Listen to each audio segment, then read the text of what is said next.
info ñu fas yéene waxtaanee jafe-jafe yi ñu nemmeeku ci wàllum jot ci ndox mu sell mi fan yi yëpp ngeen seetlu ko ay njaboot yu bëri jamono ji nag dañu jànkonteel ay jafe-jafe ci wàllum jot ci ndox moo waral nag tey ji ñu fas yéene waxtaanee ponk boobu ak ñi nga xamante ni ñoom ñooy waa Sen'Eau. ki leen fi teewal suñu gan moom mooy Souleymane Camara moom mooy directeur des territoires et des opérations foofule ca Sen'Eau moom mooy nekk suñu gan ci pàccu njëkk tey ji ci soir d'info ñu fas yéene waxtaanee ci jafe-jafe yooyu ma wax léegi Souleymane maa ngi lay nuyu. maa ngi lay fay Alassane. mu ngi noonu kon yow yaay directeur des opérations des territoires et des opérations ci Sen'Eau maa ngi koy wax léegi. njaboot yu bëri jamono ji nag jafe-jafe yu métti. la ñuy dund ci wàllum jot ci ndox mu sell tey ji nag mën nga ñu wax lan mooy problème bi exactement. D'abord ñu ngi nuyu sa téléspectateur yëpp di leen mastawu nag di jéggalu ci situation bi am ni muy situation manque d'eau neexul donc ñu ngi leen ciy jéggalu ñi nga xam ne véritablement problème boobu ñëw na ci ñoom li xew mooy dañu nekk dans une situation conjoncturelle bu ñuy woowee pointe de consommation day arrivé ñaari yoon ci at mi benn bi mi ngi ñëw vers le mois de mai mi ngi taxaw bu taw yi ñëwee vers mi-juillet habituellement beneen deuxième pointe bi mi ngi ñëw au mois d'octobre bi nga xam ne taw yi jeex nañ daal di continuer vers le mois de novembre donc moment yooyu ndox mi du doy ni mu war a doyee parce que consommation yi dañuy bari nit ñi dañ koy soxla parce que plantes yi dañuy consommer lu bari nit ñi dañ koy soxla pour leur confort thermique ensuite pour les besoins domestiques ndox mi dafay consommation bi dafay bari ba ñun dañuy am ay difficultés pour mën a daal di approvisionner ñëpp donc loolu moo xew actuellement c'est une situation qui arrive tous les ans at bu ne dafay ñëw at boobu. yan mooy localité yi nga xamante ne tey jii nag ñoo gën a jànkoonteel situation boobu. alors pointe bi Sénégal yëpp la mais maintenant en fonction ouvrage yi ñu am mooy infrastructure bi densité bi en fonction des territoires ça peut être plus ressenti ci yenn territoires yi que d'autres aujourd'hui ñu ngi koy gën a ressentir au niveau de Dakar de Thiès et de Mbour mais particulièrement fi ñu yeewoo ñoo gën a bari ensuite boo ko xoolee ñoom seen ndox mi ngi jógee au niveau de la zone nord donc du lac de Guiers habituellement pour à peu près 55 à 60% donc densité nit ñi déjà ak consommation bi ni muy ñëwee et en période de pointe ni ñu koy jëleendoo d'un coup donc ni ñu koy soxlaandoowee donc simultanéité boobu moom mooy poser problème en réalité donc véritablement loolu la mais mi ngi gën a concerner période bi Dakar maa ngi lay dégg yaa ngi wax pointe ku lay déglu tey bu bëggee xam lan mooy pointe mën nga ko expliquer lan mooy pointe de consommation la en fait donc dañu xaw a yàq tuuti mot bi mais c'est une pointe de consommation c'est-à-dire que nit ñi ñooy jékki-jékki am pointe de consommation booy dégg ñu ne heure de pointe heure bi nga xam ne par exemple le matin bu ñëpp yeewandoo di sangoondoo boobu heure de pointe de consommation la l'après-midi bu demee ba tàng nit ñi bëgg a arroser yenn plantes yi bëgg a def la lessive bëgg a def le linge tu comprends daal di def yenn travaux domestiques yi boobu aussi ñu defandoo ko en même temps loolu day andi pointe bi comme ni ma la ko expliquer day ñëw période tàngoor bi bu tàngee entre mai jusqu'à l'arrivée des grandes pluies bientôt disons vers d'ici 10 jours donc boobu loolu mooy pointe bi mooy première de mai à juillet deuxième pointe bi c'est le mois d'octobre et une partie du mois de novembre donc loolu mooy pointe de consommation ñun nag ni ñu koy ressentir mooy sunu ouvrage yëpp dañuy fonctionner donc un stress de fonctionnement sur tous les ouvrages de production et du réseau donc dañuy dugalaal ndox mi tout ce qu'on a à disposition dans le réseau donc loolu la pointe de manifeste eau. Est-ce que amoon na moyen justement pour prévenir situation bi. Effectivement on a dañu am ay outils yu ñuy wax ay outils de modélisation yoo xam ne dañuy xam exactement bu pointe bi di ñëw nan la réseau bi di comporter woo nan fan mooy am problème et nan lañ mën a mettre comme moyen pour justement daal di xaw ko wàññi boo ko xoolee au niveau de Dakar nit ku manqué ndox 24 heures d'affilée bariwul dinay am de temps en temps par yenn saa yi mu arrivé mais ñun li ñuy liggéey mooy nit du manqué ndox 24 heures mun na am parce que tout simplement par yenn saa yi mu am une fuite mu am benn défaut bi nga xam ne foofu noonu am problème parce que il faut que qu'on soit très clair mais ñun dans notre dispositif de gestion de la pointe nit mënul manqué ndox 24 heures parce que dañu am ay outils yi ñuy modéliser nga xam ne dinañ xam ne fii la pression bi di wàccee donc ñun ñu xam ne ñii amoon nañ il faut que ñu daal di wàññee ndox mi fay dem pour mën a daal di mun distribuer ci yenn zones yi pour que ñooñu mun am ndox ñi mu gën a impacté mooy ñi nekk ci fu kawe ak fi nga xam ne dañu nekk ci catu réseau yi les bouts de réseau ñooñu ñoo gën a impacté ci pointe bi. pourtant ñu ngi ñu doon wax KMS 3. ak une distribution de 200 000 mètres cubes d'eau par jour. fan lañ toll ndox moomu fan la nekk. KMS 3 200 000 mètres cubes par jour la effectivement boo xoolee Dakar ñu ngi produire à peu près entre 630 et 650 000 mètres cubes par jour fii au niveau de Dakar. kese. Dakar kese. Les 200 000 nous arrivent de Kër Momar Sarr 3 Kër Momar Sarr mi ngi daw bu baax imaginez woon tey ñu dindi woon 200 000 yooyu.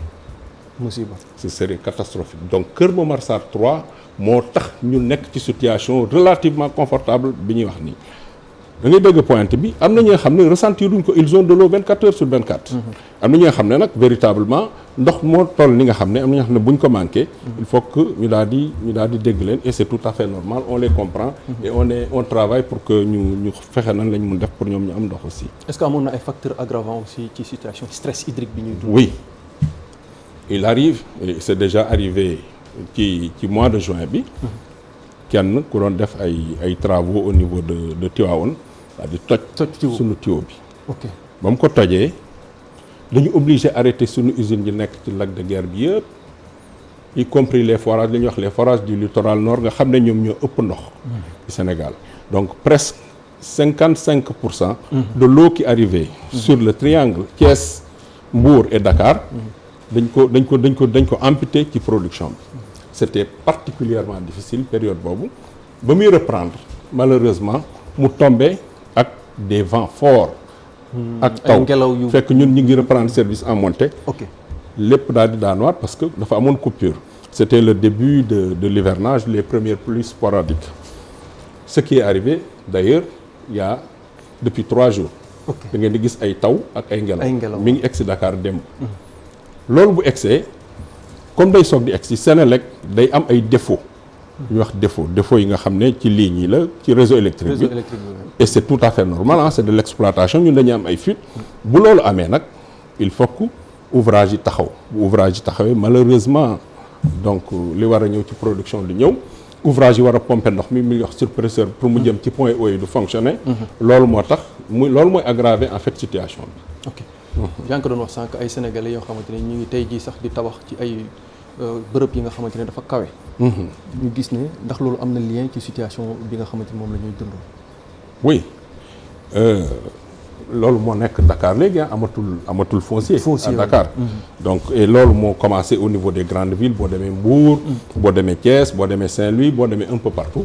di nga gis ne nit ñi dañuy tabax en hauteur. et c'est tout à fait normal. parce que nit ñi dañuy bari donc la pression sur le foncier est telle que. il faut que quand même qu'on construise en hauteur. mais ce qu'il faut savoir c'est que bu ndox bi ñëwee ci suuf. ci sa rez-de-chaussée bi on a fait le plus dur. li nga war a déjà un réservoir de stockage def ko fa comme ça avec ton surpresseur. kon yéen rez-de-chaussée yi ngeen di assurer. non mën nañ assurer plus. ba plus. mën nañ assurer plus. Okay. Ça dépend de la zone où tu es. Okay. mais pour nga éviter problème yu mel noonu un surpresseur et un réservoir oui. de stockage c'est rien dans un projet de construction d'un immeuble donc loolu du ci dara véritablement mais il nous arrive quand même ñu monter yenn zones yi monter wuñu surpresseur demal au niveau de la zone de captage. te pourtant ñi nekk ci kaw ñu ngi nekk ci kaw. et on a des exemples de quartiers comme ça. ok maintenant nag li gën a wóor mooy. quand tu fais un immeuble comme ça. mieux vaut nga def un réservoir et un surpresseur pour yëgal ndox. léegi. situation bii ñuy dund nii. ban tontu ngeen ci fas yéene andi. tontu bi nag c'est à plusieurs niveaux déjà dañuy dérouler li ñuy wax plan de pilotage de la pointe. tous les jours 24 heures sur 24 dañuy piloter ndox mi. donc pilotage de la production. tous les ouvrages en fonctionnement fi may wax ak yow nii on met en œuvre 97 à 98% de la production. ci yéen li ngeen war a produire yëpp. lépp 97 à 98% ça veut dire que toute la production. pratiquement def ngeen seen kii yëpp ngeen mettre en œuvre léppay ñëw donc par contre bu fekkee ne coupure am na mu wàcc tuuti. coupure de courant bu coupure amul nag y a aucun souci. donc toute la production est mise en œuvre. On essaie de faire un plan de distribution. pour que ndox mi mun a dem ci yenn zones yi nga xam ne pour mu egg fa boo deful ndànk ñi nekk ci yoon bi daal di jël ko loolu on le pilote. mais avec SONES on fait des réseaux c'est-à-dire que dañuy def ay renforcement de réseau parce que SONES quand même moom ouvrage yi xam naa la ko expliquer bu ci kaname. waaw parce que il faut ñu xam que ni CNO dafay exploiter. SONES mooy investir. voilà parfaitement donc SONES ak ñun dañ leen di proposer ay projets. pour renforcer yenn zones yi pour que ndox bi mun a gën a gaaw. c'est ça te loolu SONES buñ dañu ko dugal rek effectivement dañu koy accorder pour que ñu mun renforcer loolu moo tax ñu mun tenir nii. véritable loolu mooy le pilotage quotidien mais dans le court et le moyen terme je dis le moyen terme c'est très proche lu gën a jege lu gën a gaaw. on est yaa ngi dégg yenn projet ay dessalement des mamelles et autres. qui vont arriver bientôt. deuxième pointe bi mooy au mois d'octobre dina fekk loolu ñëw. ndox boobu bu ñëwee. am nañu yaakaar kon balaa. incha allah d'ici mu pare bu ndox moomu ñëwee incha allah day gën a dimbale maintenant. dispositif bi infrastructure bi pour que mu gën a gaaw. et sur le long terme nag c'est l'État du Sénégal. yaa ngi dégg ay grands transferts. yaa ngi dégg ay dessalement grande côte. et cetera yooyu noonu yooyu mooy ñëw progressivement. mais c'est un domaine de l'État et de la SONES quoi. yaa ngi doon wax léegi SONES ak CNO mën nga ñu wax léegi seen relation boobu ak nguur gi aussi dans tout ça. ñun dañu am li ñuy wax contrat d'affermage. c'est un contrat de partenariat public-privé. ñun CNO dañuy exploiter SONES moom patrimoine bi pour le compte de l'État du Sénégal. moom patrimoine bi. c'est clair donc moom usines yi moom forage yi moom tuyaux yi. mooy investir usine bu bees mooy tabax forage bu bees mooy teg tuyaux yu mag yi. ñun dañuy jaay ndox mi dañuy def produit de traitement yi. dañuy fay facture d'énergie yi daal di def toutes les charges d'exploitation pour que loolu dox. maintenant nag c'est un secteur qui est équilibré financièrement parce que loolu ñuy def noonu moom mooy jël les charges d'exploitation donc CNO. mais mooy jël les charges aussi de SONES. yenn ñi nga xam ne sur le service de la dette et cetera et il faut que ce service soit équilibré et que pour que loolu mun a am. il faudrait que véritablement service bi daal di performant. c'est-à-dire ñu bañ a yàq ndox mi bañ a perte d'eau yi ci fuite et cetera donc il y a un certain nombre d'éléments yi nga xam ne moo nekk dans ce contrat d'affermage. état bi nag moom mooy population bi moom moo naan. ndox mi warul toll fii ngay dégg ay tranche sociale ay deuxième tranche warul chérer fii pour que population yi mun ciy jote loolu moom moo koy piloter moom mooy garant contrat boobu bi ñu lié pour que ñun qu'on soit performant pour que secteur bi soit équilibré financièrement donc voilà un peu c'est clair en modéliser comment fonctionne ce contrat entre mais ay clients léeg-léeg dañuy rouspéter di ñaxtu naan seen facture yi ñuy jot daanaka ñoom dañ ciy gis daal ñoom consommé wuñ ko loolu leen mën a wax. li ma leen mën a wax mooy loolu c'est leur droit en réalité. parce que loolu mën na am aussi mais li ñu lié ak client bi li gën a leer mooy compteur bi. dafa am compteur bi nga xam ne moom moo nekk suñu digganteeg client bi gis nga compteur. poids et mesure mooy balance mooy yeneen li ngay gis ni yëpp au niveau kii état bi moo koy contrôler bu fekkee ne wóoluwoo sa compteur c'est-à-dire aujourd'hui tu as le droit de dire que man. dama wóolootuma suma compteur boo ñëwee ci ñun dañu naan ko dañ koy étalonné buñ ko étalonné ki ko étalonné nekkul ci ñun. c'est l'État du Sénégal expliquer ñuy seetaan la mooy étalonné. étalonné mooy nga daal di jël compteur bi daal di teg ko xool par rapport à benn compteur bi nga xam ne dañ ko raccordé au niveau international qui compte bien ndax compteur sama compteur ak compteur boobu ñoo tolloo bu sa compteur ëppee compteur bi li muy compter gën a gaaw dañu xam ne yow sa compteur baaxul. à partir de ce moment. dañuy annuler facture bi. ok li nga defoon ci frais d'étalonnage dañ la koy delloo corriger nag facture bi sur la base de compteur bu bees. bu bees bi ñu la tegal ok. loolu mooy étalonnage. mais loolu tu as le droit de le faire. par contre ñu ci bari dañuy foog ne ñoom ñoo consommé wul ndox mi parce que en réalité ñoom ñoo koy consommé. leneen aussi waaw. mooy fuite yi ci biir kër yi. c'est clair. wala utilisation excessive de l'eau pour arroser des plantes, les multiples chasses d'eau en pagaille, les douches longues. Donc et on consomme ñun li ñuy consommer ci ndox moo bari surtout bu tàngee quoi. c'est clair mais bu weesoo loolu aussi qualité ndox mi. souvent ñenn ñi dañ koy ŋàññi.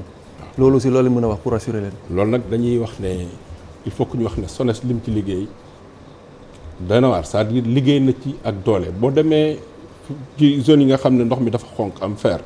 comme Thiès Mbour Ziguinchor boo demee Ziguinchor am na lu ñuy wax usine de Néma SONES moo ko fa tabax pour justement dindi fer bi ak benn xeet bu fa nekk bu ñuy wax sulfure d'hydrogène. loolu am na aussi au niveau de Fatick boo fa demee. pour le fluor et cetera. boo ñëwee aussi au niveau de Dakar fii am na au niveau de Limodac le lycée de. Sergent Malami waay. yaa foofu benn unité. en face stade Amitié. day dindi fer ci ndox. en pagaille yana comme ça yi nga xam ne boo demee aussi à Koungheul à Kaffrine plutôt à Kédougou donc on a beaucoup d'usines yi nga xam ne ça nous permet ñu daal di traiter ndox mi pour que mu daal di mun a gën a neex mu gën a sell. ci yenn zones yi nga xam ne mënuñu ko def on fait des transferts d'eau c'est-à-dire jëlee ndox feneen andi ko c'est comme ce qu'on est en train de faire à Foundiougne dans le cadre du transfert Ndiayène Moussa Ndiaye à Mbacké dañuy jëlee ji ndox Sadio pour pomper ko pour mu ñëw à Mbacké après 50 kilomètres. Donc voilà ce qu'on fait et ça tout ça c'est les investissements de SONES de l'État du Sénégal donc qui fait. léegi Souleymane. Est-ce que mën nañu xaarandi fii ak fan yi di ñëw wala fan yi ñu dëkkmal. que ni perturbation yi ñuy dund mu mën a dakk. waaw perturbation yi incha allah ñi ngi ciy liggéey bu baax a baax pour mu gën a calme parce que. niñ ko gisee depuis en tout cas jours yi à part problème bi amoon un peu ak vent yi fort yi amoon. mooy 2-3 jours yi. situation bi ngi stabiliser waat gis nga bu stabiliser waatoo ñëpp dinañ jote ci ndox mi. et bu commencé taw température yi dañuy commencé wàcc yenn consommation domestique yi dañuy commencé wàcc à partir de ce moment dina gën a stabiliser wu. maintenant comme ni ma la ko waxee y a des arrivées d'eau yi nga xam ne dinañ ñëw bientôt d'ici le mois d'octobre. boobu nag daf ñuy gën a soulager incha allah. am ngeen ay alternative ci jafe-jafe yi.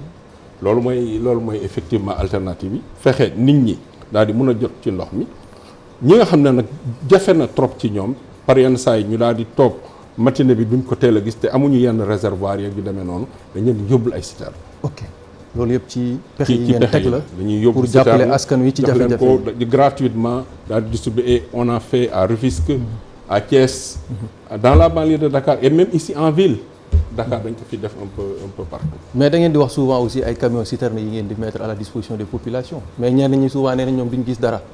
waaw par exemple saa yi peut-être mën na am mais ñun ni ñuy piloter camions citernes yi dañ koy piloter en coordination avec les chefs de quartier te dañu am dans le réseau des enregistreurs de pression c'est-à-dire dañuy xam fan moo gën a manqué ndox quoi. waaw en plus de ça.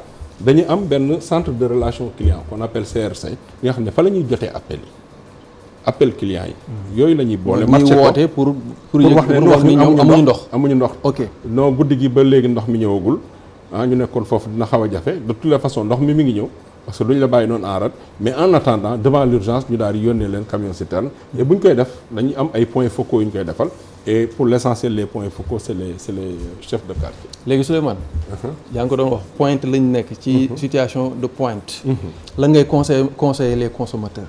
alors li ma leen di conseiller mooy ñu daal di fexe nu ñu yaxanalee ndox mi d'abord bu fekkee ne mën nekk ñu yaxanalee ndox mi ni ñu koy yaxanalee mooy nga xool yenn heures yi nga xam ne heure faute la yenn travaux domestiques yi. comme li ma ko doon waxee fenn temps yi am na ñoo xam ne bëgguñu ay fóot guddeeg yooyu mais mun nga ko def tôt le matin.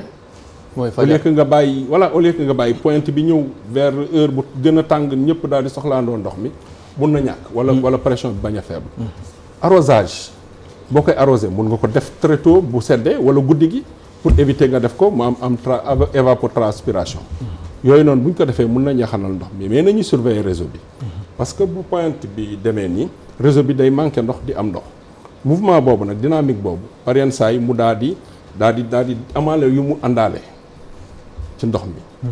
problème mu daal di àndaale ndox mu am couleur wala yu demee noonu. loolu bu amee nañ ñu woo immédiatement. 800 00 11 11 ñu xool nan la ñuy mën a. répété ko ñu xam ko. 800 00 11 11. ok loolu mooy suñu numéro vert kenn du ci fay dara. ok kenn du ci fay dara boobaa ñu daal di xool lan lañ. ngeen jéem a lijjanti situation boobu. lijjanti Souleymane daa mel ni waxtu wi wuñ leen wi ñuy jagleloon waxtaan wi daanaka. xooj yegsi nañ ci. sa kàddu gu mujj. mais xanaa di gërëmaat population yi di leen mastawu encore une fois de plus di leen wax ne ñàkk ndox dafa metti donc am nañu ko ñàkk mais ñun li ñuy liggéey mooy que ñu def tout pour que kenn bañ a manqué ndox pendant 24 heures d'affilée. ñu ngi leen di accompagner suñu CRC bi nañ ciy woote bu ñu amee ay difficultés. dinañ def tout pour que véritablement nit ñi mun a am ndox avec vraiment le meilleur confort possible incha allah rabbi dinañ ci jàpp bu soobee yàlla mais encore une fois de plus di leen mastawu au nom de notre directeur général Maguette Nia donc voilà loolu je tenais véritablement à le dire. C'est clair. Merci beaucoup. jërëjëf Souleymane Camara ñu ngi lay gërëm di la sant. maa leen di gërëm. mën ngay ñëwaat saa yu la soobee. ma ne mën nga ñëwaat saa yu la soobee incha allah. mais très bien. waaw avec plaisir. ce sera toujours partagé. merci. mi ngi noonu kon Souleymane Camara directeur des territoires et des opérations de la CNO moom lañ doon dalal ci pàcc wu njëkk soir d'info léegi xibaaru